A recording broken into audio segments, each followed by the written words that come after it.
हजरत उमर जब नारा लगाते ना तो किस तरह कांपते। सफीर आते रूम के मिलने के लिए तो कहते जाओ उमर नफल पढ़ रहे हैं, टाइम कोई नहीं। एक दिन अंदर मीटिंग हो रही थी, हजरत उमर मीटिंग में बैठे थे।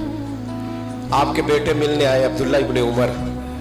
अब्बा जी अंदर आ जाओ। फरमाया दरवाजे पे खड़ा हो, मैं जरूरी बात कर रहा हूँ, अंदर ना आना। जनाब अब्दुल्ला इब्ने उमर कहते मैं दरवाजे पे खड़ा हो गया। थोड़ी देर गुजरी तो इमाम हुसैन भी आ गए। एक हदीस में, एक रवायत में इमाम हसन का लफ्ज भी है। इमाम हुसैन आए, आके अब्दुल्ला इब्ने उमर से कहने लगे उमर फारूक अंदर है? तो कहा वो अंदर तो है। तो कहा आप क्यों दरवाजे पे खड़े? कहने लगे अब्बा जी ने कहा है यहाँ इंतजार करो, मैं कोई जरूरी बात कर रहा हूँ। लेकिन शहजादे मेरे लिए कहा है, मेरे लिए, आप जाना चाहे तो चले जाए। इमाम हुसैन कहने लगे अमीरुल मोमिनीन कोई बात कर रहे होंगे, मैं जोहर के वक्त मस्जिद में मिल लूंगा, जोहर का टाइम आएगा ना तो मैं मस्जिद में मिल लूंगा। ये कह के चले गए। हजरत उमर बाहर आए तो हजरत अब्दुल्ला इब्ने उमर से कहा कि कोई आया तो नहीं?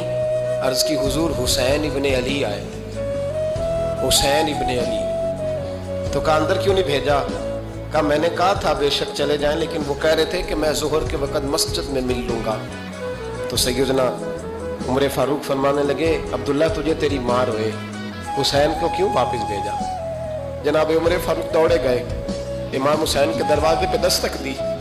इमाम हुसैन बाहर रखा, शहजादे यार मिलने आए थे तो बगैर मिले क्यों आ गए? अर्ज की कि आप मसरूफ थे, आपके अपने बेटे भी दरवाजे पे खड़े थे तो मैं वापस आ गया।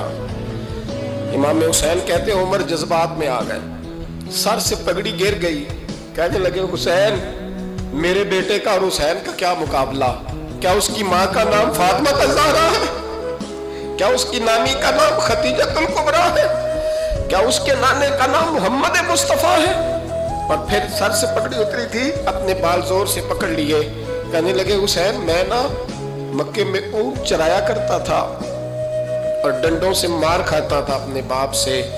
ये जो आज सारी दुनिया में उमर के नारे लगते हैं ये तेरे नाने का सदका है। शहजादे मेरी वफा और मेरी वफा में जब तेरा दिल करे ना दौड़ के आ जाया कर।